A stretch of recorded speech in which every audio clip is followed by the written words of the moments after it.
Thaís, está começando mais um programa da Gi pela TV Brusque, canal 21 da NET. Sejam todos muito bem-vindos no oferecimento de Lemos Esportes. E se você quer ver a sua empresa, a sua marca, enfim, um programa aqui comigo, entre em contato com a gente. Tem aqui meu Instagram, o Instagram da TV Brusque, para a gente fazer um barulho e principalmente passar conhecimento de saúde e bem-estar para você mãe, para você mulher.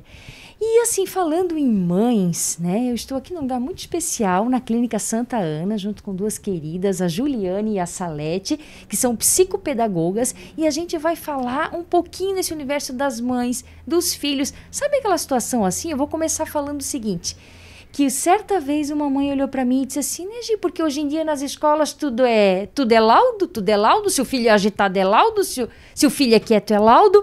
Vamos explicar um pouquinho para essas mães, né? Os filhos 1 ano fora da escola e agora como é que está esse comportamento? Vamos começar aqui pela Salete. Como que a gente pode identificar, né, durante o desenvolvimento infantil uma dificuldade de aprendizagem, um transtorno de desenvolvimento? Diga lá, dona Salete, seja bem-vinda. Obrigada, eu agradeço muito, né, estar participando desse momento. E aqui uma conversa, uma troca, né? Uma troca de experiências. Com a experiência de anos de escola e também como mãe, a gente se preocupa muito com o desenvolvimento das nossas crianças, com o desenvolvimento peculiar, aquela rotina de todos os dias. O meu filho vai para a escola, adora ir para a escola, vai feliz. E aí, quando isso não acontece? Né? Muitas vezes é aquela dor de barriga, mãe, eu tô com dor de barriga, eu tô nervoso, dói a minha cabeça, e aí a mãe faz, nossa, isso é passageiro, mas vem dias, vai dias, e continua a mesma reclamação. E a mãe começa a perceber que tem algo diferente, ou até mesmo quando vem a nota, começa a vir as notas. É muito comum isso aparecer mais quando começam a vir as notas, né? Então, nossa, estudou tanto, e não conseguiu tirar a nota. E vem uma nota, vem a segunda nota, e essa criança não consegue corresponder à expectativa que lhe é dada, né? Ou aquilo que estudou. Tem outros fatos, já desde a educação infantil, que a mãe também começa a perceber, até a professora, nossa, não fica quieto, né? Se mexe o tempo todo, bate no amiguinho o tempo todo, já se passaram 2 meses, né, de aula e o comportamento continua o mesmo. Então, é muito bom a gente compreender o que é uma dificuldade de aprendizagem, o que é um transtorno de desenvolvimento ou um transtorno de aprendizagem. Muitas vezes a gente pensa que as duas coisas são idênticas, são iguais. Não. Não tem diferença, então, entre dificuldade de aprendizagem e transtorno. Tem diferença, muita diferença, dificuldade de aprendizagem e transtorno. E isso é importante que os pais e professores tenham esse conhecimento. A dificuldade de aprendizagem é algo momentâneo, passageiro. Ele tem um começo e ele tem um fim. Então, a criança pode ter uma dificuldade de aprendizagem específica e em determinado momento de não dar conta de um conteúdo que foi muito difícil da compreensão dela, ou porque naquele momento da explicação do professor, ela estava passando por um momento de uma perda na família, de um ente querido, né? A separação de pais mexe muito com o emocional das crianças, ou até mesmo um período de uma doença, onde essa criança teve que ficar um período afastada da escola e não deu conta. Ela passa por um período de uma dificuldade em determinados conteúdos. Esses conteúdos, eles vão ser abordados individualmente, com aulas particulares, né? Com organização desse material, e a criança passa a suprir essa necessidade e a corresponder novamente a uma determinada norma dentro daquilo que é exigido para ela. Então, é a dificuldade. Isso é a dificuldade. Então, ela é momentânea. Ela é algo externo que, naquele momento, estava provocando aquela dificuldade na criança. Então, ela pode durar 2 meses, 3 meses, um trimestre, e com as recuperações, com as aulas, com o estímulo individualizado, essa criança passa a suprir essa necessidade. Diferente de um transtorno de desenvolvimento. Quando eu falo em transtorno do desenvolvimento, eu estou falando em algo neurológico. Sim. Já não é mais algo externo que está atrapalhando o desenvolvimento dessa criança. E sim, a maneira como esse cérebro está absorvendo, está acolhendo essa aprendizagem. Então, a gente diz que é um transtorno neurológico. E esse transtorno neurológico também é proveniente de algumas aquisições. Pode ser uma prematuridade da criança, ela pode ter um processamento de informações diferentes, né? Então, é algo que acontece no cérebro. São as funções cerebrais que têm que ser trabalhadas. E daí que entra a questão do laudo, que daí está na escola, e daí sim vem o laudo dizendo que a criança, não sei se a gente aborda nesse primeiro momento, né? A Júlia já está doida para falar, né, Júlia? Né, gente, calma, não vamos ficar só com a Salete, e vamos já deixar um recadinho para as mamães. Se você tem alguma amiga que vira e mexe, está com aquela criança inquieta, com aquela criança quieta demais, manda já teu link, manda isso daqui para compartilhar, porque às vezes aquilo que tu está passando em casa pode ser também a dúvida da outra mamãe, né? E assim a gente se ajuda. Então, assim, tudo isso a gente está falando hoje porque no mês de abril é o mês de conscientização do autismo, né? Eu vou falar certo. Como é que é? Transtorno espectro autista. Muito bem, acertei. Ou TEA, né? Isso. Mas a gente vai deixar mais para daqui a pouquinho falar sobre isso, né?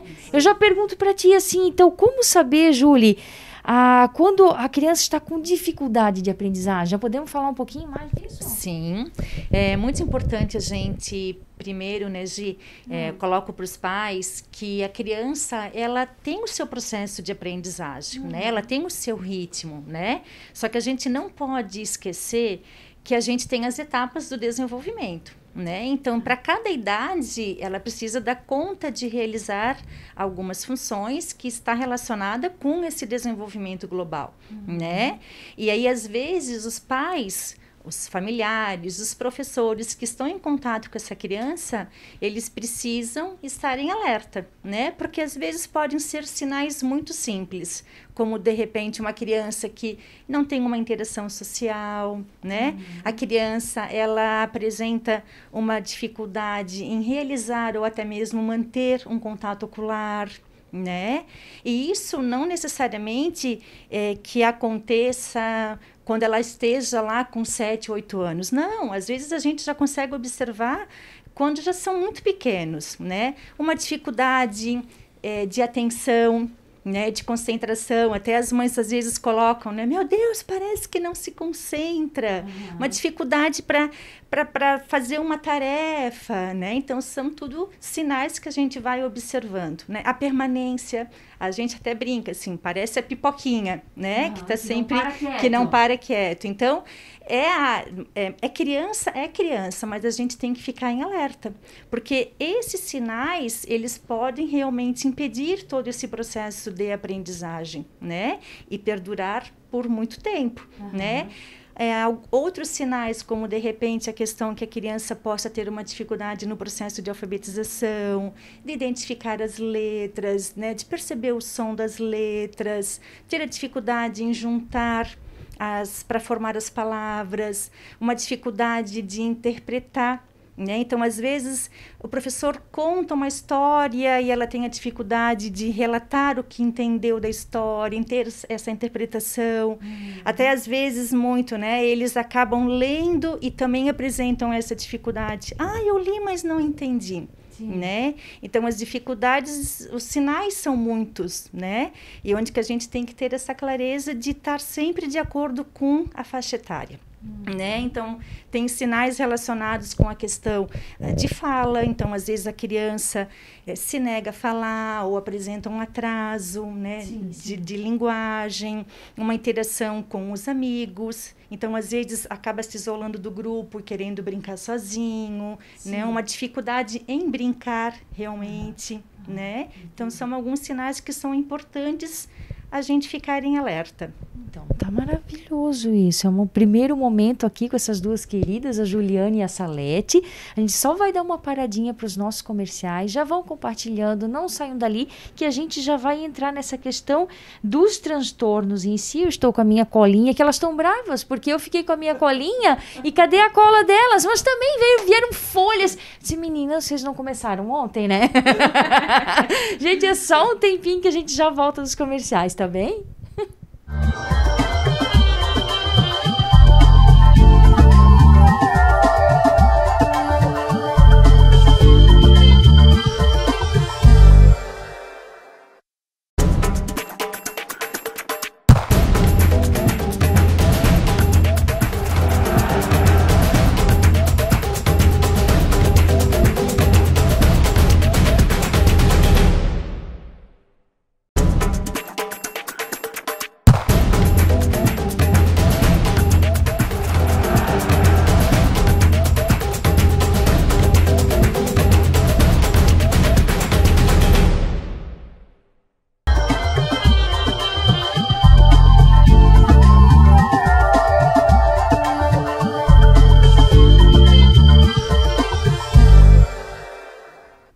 Estamos de volta, gente. Hoje um programa especial para as mamães, né? O programa da Gia é um programa que fala de saúde e também de bem-estar.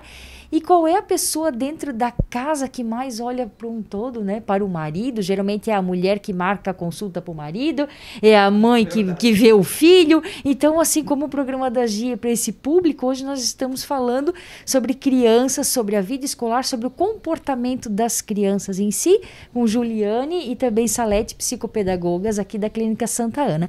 Então vamos lá, dona Juliane, quanto aos transtornos que tu falaste que tem alguns, já me assustei, né? Porque são tantos e a gente assim, de repente não faz nem ideia. Diga lá. Sim, temos o transtorno da dislexia, né? Que ele acaba compreendendo o transtorno da leitura e da escrita, onde a criança ela pode apresentar alguns sinais com relação à questão de som de letras, a identificar as letras, ela troca? Ela pode. Vamos explicar para a mãe que está em casa para ver se identificou. O que ela faz? Ela acaba trocando as letras, né? Então tem letras na hora da escrita, né? Ela pode fazer uma inversão ou até fazer um espelhamento, né? Então cada letra tem o seu som. Então às vezes a criança tem essa dificuldade em perceber, como a gente fala assim de um modo mais simples, né? O juntar as letras, né, que vai formando as sílabas e formando as palavras. Então, ela tem essa dificuldade. Tem uma idade para isso, para a gente estar observando, por exemplo, tu falou em espelhado, ontem o meu filho fez um E, deu contrário, pensei, meu Deus, que isso? Bom, ele fez 7 ontem. Tem a determinada idade que a gente considera ser normal para a idade da criança. Por isso que a gente viu que tudo tem a sua etapa do desenvolvimento, né? Mas, por exemplo, a gente acaba observando, né, para ser mais cauteloso e dar um laudo, né, que um neuropediatra faz essa avaliação por volta dos 8, 9 anos, né? Então, tudo depende do transtorno, né? Como um transtorno do autismo, o laudo já é dado quando a criança está numa idade menor, né? Então, a criança tem muitas dificuldades, né? Então, os sinais acabam levando a isso, a dificuldade de interpretar, a dificuldade em fazer uma leitura, a dificuldade que ela pode ter em interpretar, né? Então, são tudo sinais que nos remetem a uma dificuldade de leitura e de escrita que envolve essa questão da dislexia, né?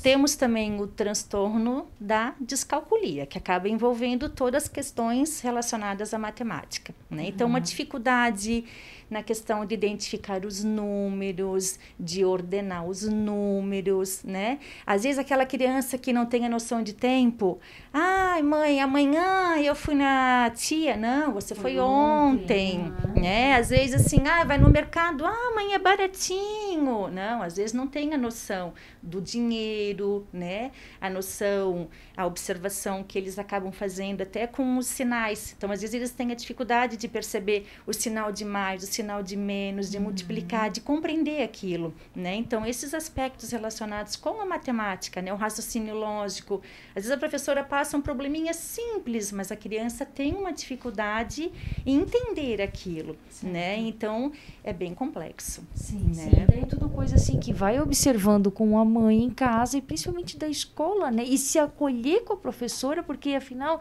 estudam tanto assim para identificar e pegarem juntas, como se diz, né? A gente sempre acaba colocando assim para os pais, né, que como é importante esse olhar, né, dos pais auxiliarem nas tarefas, né, estarem ajudando mesmo, né, porque às vezes para a própria criança eles apresentam essas dificuldades, né, então até mesmo o professor acaba observando, né, nossa, mas eu expliquei e agora ele não deu conta de fazer, como?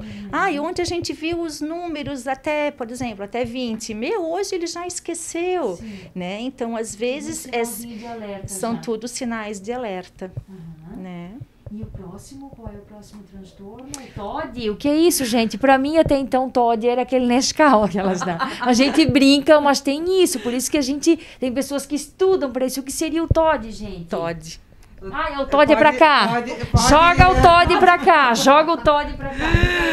Então, o transtorno opositor desafiador, que a gente tem, como a gente já riu aqui, né, como TOD, né, é uma abreviação do transtorno opositor desafiador. Então, o transtorno opositor desafiador é aquela criança que está o tempo todo, já diz o nome, né, desafiando. Então, eu digo que é o filho do contrário, né? Tudo é o contrário. Eu acho que eu vou falar o não, porque o não ele vai escutar. Mas é isso mesmo. A gente tem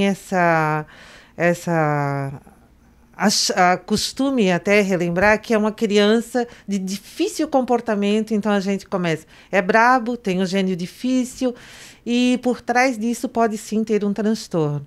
Então esse olhar do pai, da mãe, do professor, poxa, essa criança, ela faz as coisas erradas, ela desafia, ela bate, ela empurra, ela nega, e ela já ganhou inúmeras restrições, até a gente coloca, né, que os pais colocam muito aqui pra gente de, nossa, eu dou castigo, boto ele no cantinho do pensamento, e quando ele sai de lá, ele retoma e faz.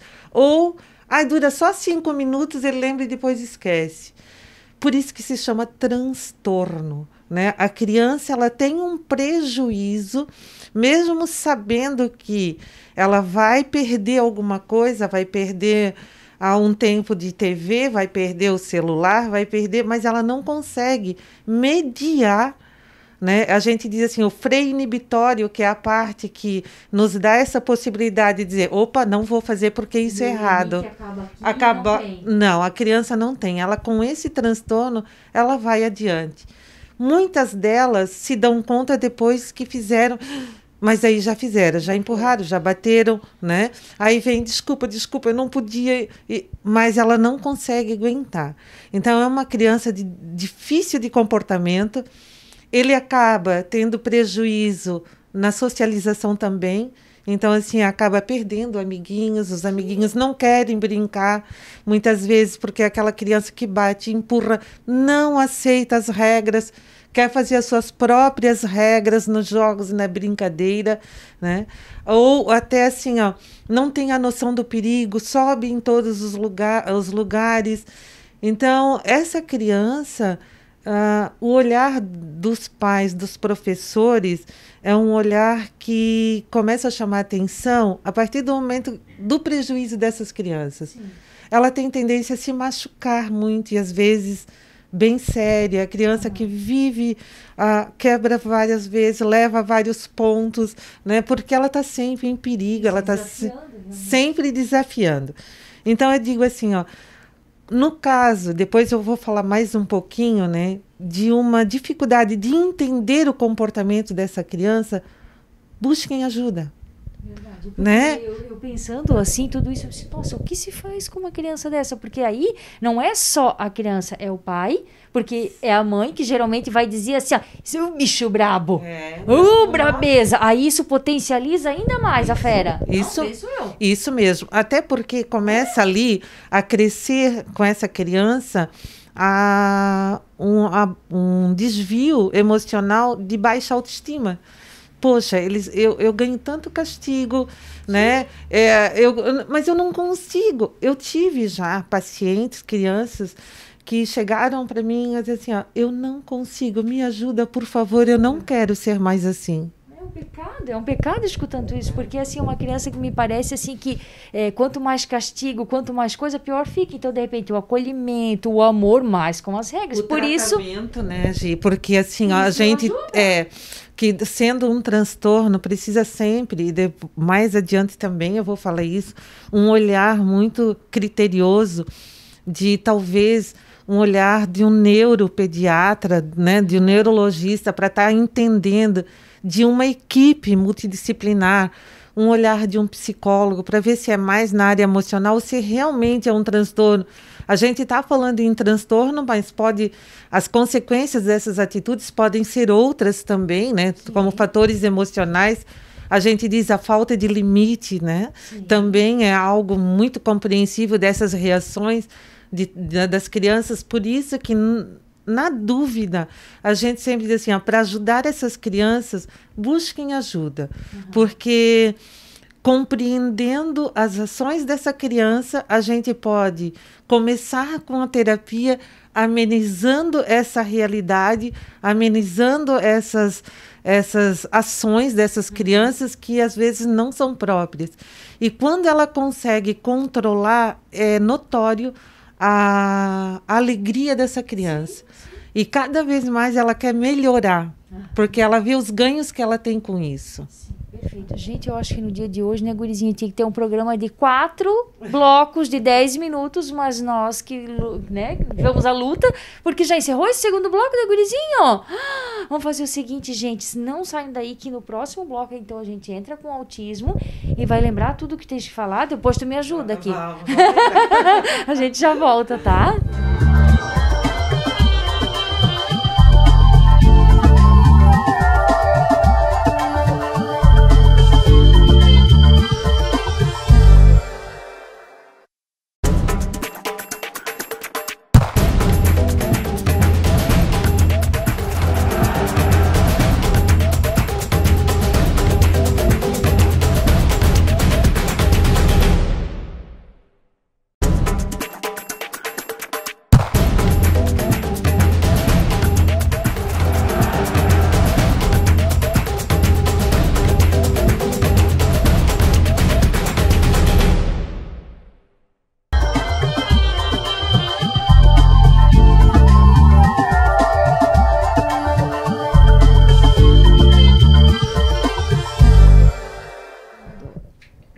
Estamos de volta, a gente tá terminando o programa, eu não falei da minha blusa lá da Verze, um beijo lá pra Eliane da Verze, toda bonitinha de verde, pronto, falei, um beijo pras meninas. Vamos falar agora de quê? De autismo e TDAH, gente, isso é muito comum. A Juliane tá aqui que não quer falar por enquanto, daqui a pouco volta pra ti, Juliane. Tá, autismo, eu esqueci o nome, TDAH. Isso, mas o transtorno espectro autista. Diga. Bem, gente, eu acho que nós vamos começar ali falando depois, para se estender um pouquinho mais dentro do transtorno do espectro autista, falar do TDAH, então. Né? Pode ser, perfeito. É muito comum. Isso, a gente vê e mexe, tem alguém que a gente vê que o menino ou a menina está com... Isso, TDAH. Bem, o TDAH, ele é um transtorno que já está hiperatividade, né? É transtorno de atenção e hiperatividade. Então, esse transtorno TDAH, quando a gente fala, vem na mente, né, tanto de professor como de pais, uma criança agitada, inquieta. Meu Deus, né? eu já tô quase indo. Vamos. Segue o foco. Então, junto com essa inquietude, é uma criança que se mexe o tempo todo, não para, né? Só que existe 3 tipos de TDAH e que muitas vezes as pessoas não sabem. Tem o TDAH tipo desatento, que é uma criança que vai passar até despercebida na sala de aula que tem a TDAH, porque é aquela criança que vai ficar sentada, vai olhar para o professor vai dar a aula toda, vai chegar no final, ela nem vai se dar conta que bateu o sinal para sair da sala porque ele estava em outro planeta. Estava olhando uma figurinha, estava brincando com o lápis na carteira, quieto. Estava brincando, o lápis já virou um avião, a borracha já se transformou num carrinho. A letra, uma figurinha no caderno já virou motivo de um desenho no lado. E quando se dá conta, o professor já deu toda a explicação na escola e ele não sabe mais o que aconteceu ali naquele momento. Até aquela criança que tu diz assim, ó, olha, vai lá para a mãe, pega o sapato e o teu livro traz aqui. Ele vai na metade, ele volta e diz assim, mãe, o que era mesmo para trazer? O sapato e o teu livro. Ele vai e volta só com o sapato, o livro já ficou. Né? Então, esse é o TDAH tipo desatento. Tá. Tem um prejuízo sério na escola? Tem. Porque é uma criança que ela tem mais lentidão para escrever, né? Então ela demora mais em copiar do quadro, às vezes se perde, é capaz de entregar uma prova com questões não feitas, nem se deu conta que não tinha feito aquela questão, vai ter mais resistência na tarefa em casa. Então esse é o tipo desatento. Nós temos também o TDAH hiperativo, né? Não para um minuto. Eu digo que é aquela criança que é a formiguinha, né? Tá aqui, tá lá, e senta aqui, daqui um pouquinho tu vê, já tá sentado no chão, já tá com tirou da escrivaninha, o lápis e o caderno já tá sentado no chão. É aquela assim, professor, eu posso dar uma volta, daqui já tá andando, circulando no meio dos amiguinhos.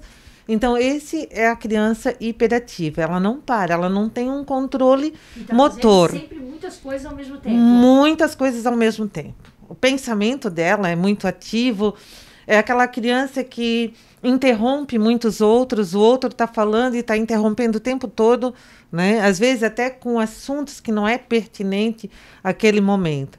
E tem o terceiro tipo de TDAH, que é o tipo combinado, que tem os 2 fatores. Tem o déficit de atenção e a hiperatividade junto, né? Então, esquece, manda para lá e para cá. Essas crianças, ela tende também a ter um prejuízo muito grande na vida. Eu sempre digo assim que é um dos transtornos que me preocupa muito e que às vezes não é dado atenção. Então, ela tem muita dificuldade na vida social também, porque às vezes é aquela pessoa, até no casamento, né? Uma pessoa que tem TDAH é muito difícil, porque nunca chega cedo, né? Esquece compromissos, não sabe onde guardou as coisas, fala as coisas, meu Deus, eu acabei de falar para você e você já esqueceu. Sim. E aí, como não é compreendido o TDAH, ou não tem um laudo que não é entendido, começa-se a cobrar coisa dessa pessoa ou dessas crianças que elas não conseguem, então, corresponder. Tá, Salete, mas e aí? O que a gente faz? Né? A gente busca conhecer o que é o TDAH, busca ajuda. Mais uma vez, eu digo da importância da ajuda, da compreensão desse laudo, que é realizado através de testes, tanto psicológicos, psicopedagógicos, né? Sim. E complementado com neuropediatra ou um neurologista. Então, nunca sozinho. Quem vai dar o laudo de algum transtorno devido a ser neuronal, né? É uma disfunção neuronal, é um neurologista. Sim. A partir desse laudo, então, A equipe que vai trabalhar com essa criança, juntamente com a escola e com os pais, elabora o plano de ação para essa criança, aonde ela tende a centralizar mais, a focar mais. Muitas vezes há necessidade da medicação, que é muito comum, mas precisa tomar medicação, né? Então, assim, dependendo do grau, isso varia muito. Então, quem dá essa observação, quem faz essa observação, não somos nós, psicopedagogas, né? Nem vai ser a psicóloga, mas sim o neurologista. Por isso a importância dessa avaliação, desse critério neurológico. Que perfeito, né? Para não pegar uma criança que tem toda uma capacidade e frustrá-la, porque não consegue, porque toda a vida é tu, porque não presta atenção, porque isso. E pode ser um excelente profissional lá no futuro. Mas geralmente é. Né? Geralmente é um excelente profissional no futuro. Geralmente. E eu, assim, eu tive o prazer e a experiência de ter hoje profissionais na área de odontologia, medicina, com diagnóstico de TDAH. Olha só, é bem isso mesmo. E falar de autismo, quem vai falar? Juliane, nada! A Juliane vai falar depois. O que tu vai falar depois, Juliane? Sobre o tratamento. Então tá bom. Vamos guardar um pouquinho aqui, Juliane. Então vamos falar um pouquinho do autismo, voltado então para o mês de abril, que é da conscientização do autismo. Quando fala que o autismo tem o mês de abril como o mês da conscientização, eu reporto que deveria ser todos os meses o mês da conscientização, da inclusão. Outros, né? Assim né? Como a gente tem no câncer de mama, dos outros cânceres, e vários temas, é para sempre, né? Eu penso que dentro do transtorno, então, assim, o transtorno de espectro autista também, como é um transtorno, ele é neuronal, ele é um transtorno que afeta a parte neuronal. Ele é um transtorno que ele abrange muito a parte da socialização, da comunicação, da linguagem e também do comportamento da criança. É um transtorno que muitas perguntas vêm, mas quando eu consigo ver, né, ou perceber, é mais tarde ou com 2 anos eu consigo? Sim. Né? Muitas vezes a gente já consegue perceber nos primeiros meses do nascimento da criança, até no jeito do amamentar. Então, assim, para falar do autismo, a gente poderia ter um repertório grande e falar só do autismo. Sim. Mas vem desde muito cedo, dá para perceber. Mas como aqui no Brasil é algo que vem tendo maior ênfase, né?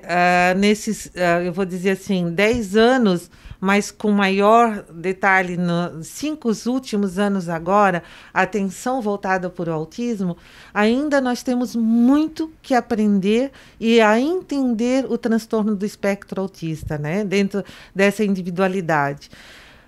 As perguntas mais peculiares são: nossa, como agora tem tantos laudos dentro do transtorno autista, né? É que hoje os olhares, a partir dos estudos que se tem, os olhares estão mais específicos e as observações estão sendo mais peculiares, as famílias estão tendo maior consciência em perceber que, nossa, o meu filho, eu chamo, e parece que ele não me escuta, né? Nossa, ele vive correndo na ponta dos pés e já vai fazer 3 anos e só balbucia, não fala nada, né? Então afeta muito a linguagem.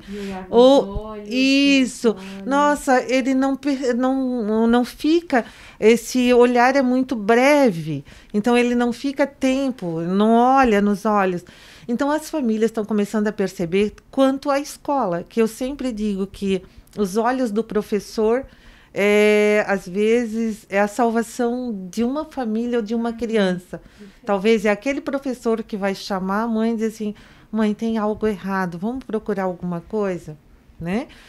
No primeiro momento, a reação dos pais, geralmente porque a gente atende aqui na clínica, é dizer assim: eu não quis acreditar nesse momento que a professora me falou, mas depois que ela me falou, realmente eu comecei a perceber alguma coisa.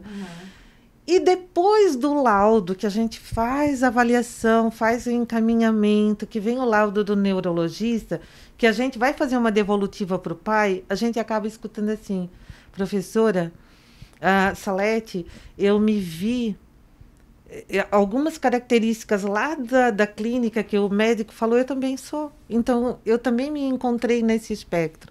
Então, assim, o transtorno do espectro autista hoje, ele é um transtorno genético, né?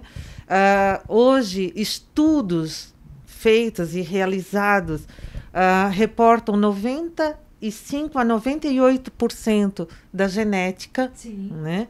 Não tem um estudo de como ele acontece ainda específico, né? Quais são as áreas cerebrais que ele afeta, mas já se sabe que ele é medido através de escalas, né? De questionários. Escuta o autismo mais brando, menos severo, Isso, mais severo. tem isso, né?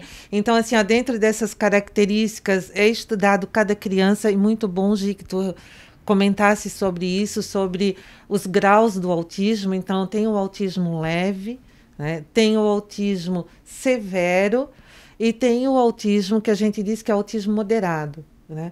E o que isso interfere?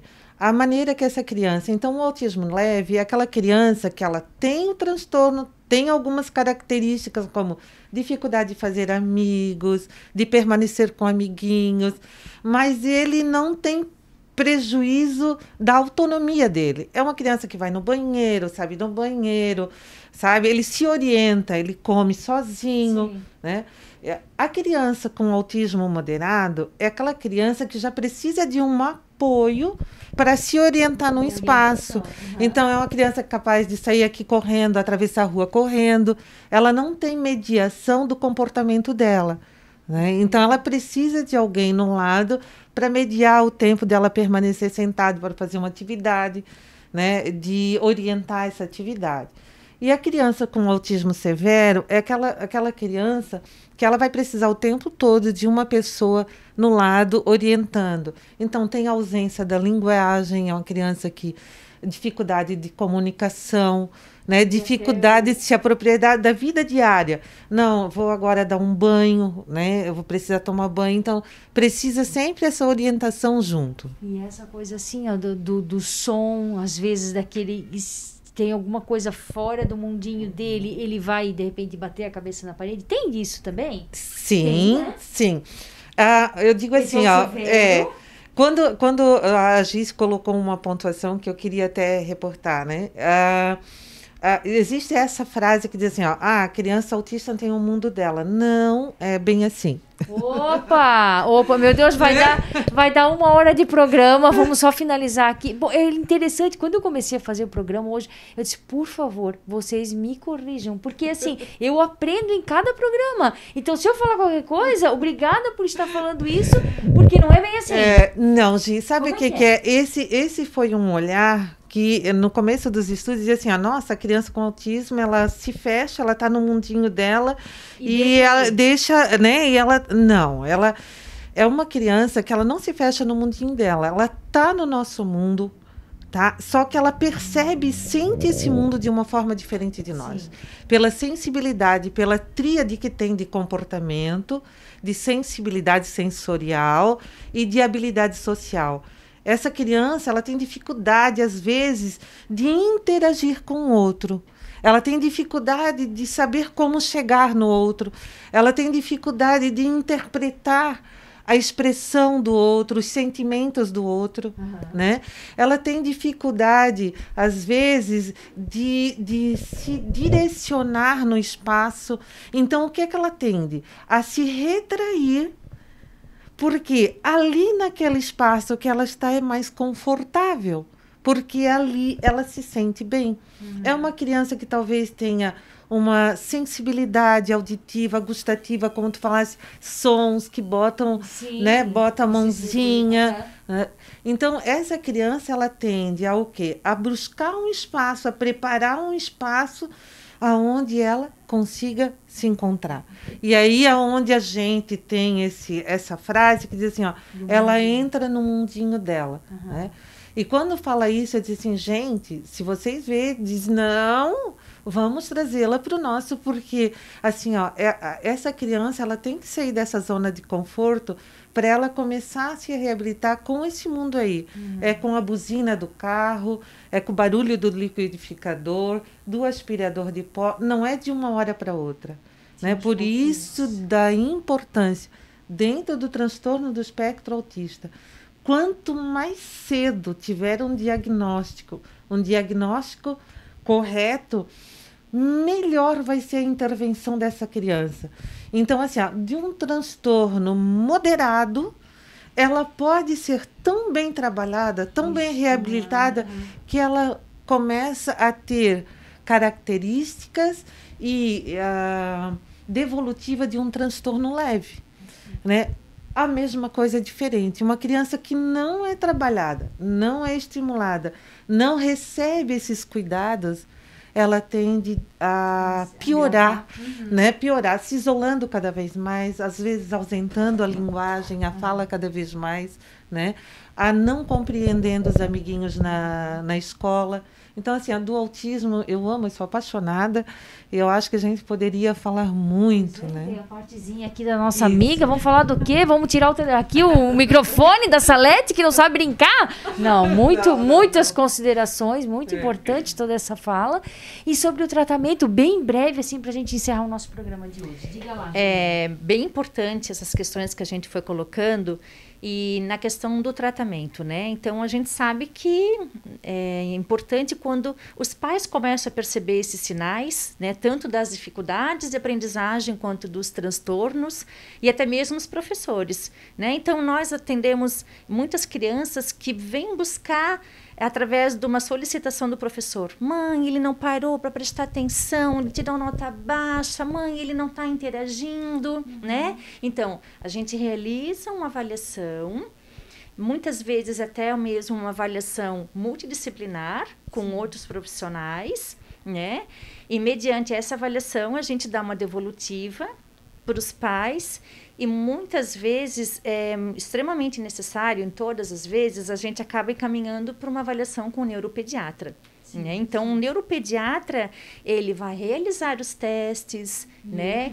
E ele que vai dar, de fato, né, esse diagnóstico, esse laudo. Né? Então, assim, depois deste laudo, é muito importante ter essa parceria com os profissionais para quê? Né? Para a gente estimular essa criança, né? Porque é importante, como a Salete colocou, né? Quanto antes a gente começa a fazer essa intervenção, mais ganhos a criança vai ter. Né? Então, às vezes, somente com algum profissional ou com uma equipe multidisciplinar, né? E até mesmo, às vezes, são coisas mínimas, assim, que precisa, por exemplo, uma avaliação com oftalmologista, uma avaliação com otorrino, e às vezes acaba passando despercebido. Então, essa avaliação, ela é extremamente para a gente chegar a um diagnóstico. Quanto antes, melhor. Quanto antes, melhor. Com toda certeza. Gente, eu quero agradecer essas duas queridas aqui, né? E o mais importante de tudo é a aceitação. Né? Eu acho que assim, ó, quando o pai e a mãe aceitam, aí é que o trabalho pode fluir, né? Isso. Aceitar, tem uma frase até que eu comentei com ela, gente, o programa vai dar 1 hora hoje, gurizinho do céu. Mas é assim, a Dete da Escola Charlotte, uma querida Dete, e ela falou o seguinte, quando o filho nasce com um transtorno, com alguma situação assim, é aceitar que o campeão não nasceu, digamos assim, que ele não vai ser o número 1 da sala, que, enfim... mas que cada vitória dele vai ser, cada conquista dele vai ser uma vitória do pai e da mãe.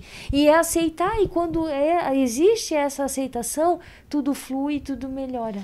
É porque o respeito, né? O respeito pela individualidade de cada um, né?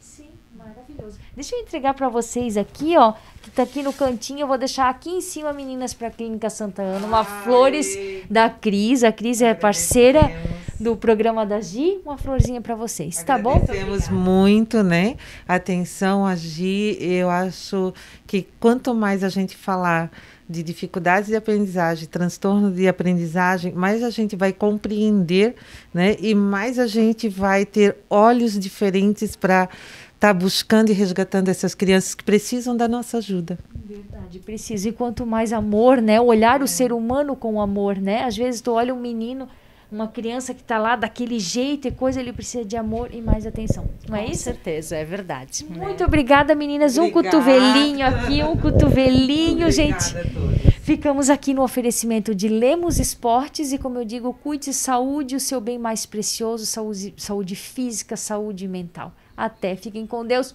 Beijo no coração, até sexta que vem. Tchau. Tchau. Tchau.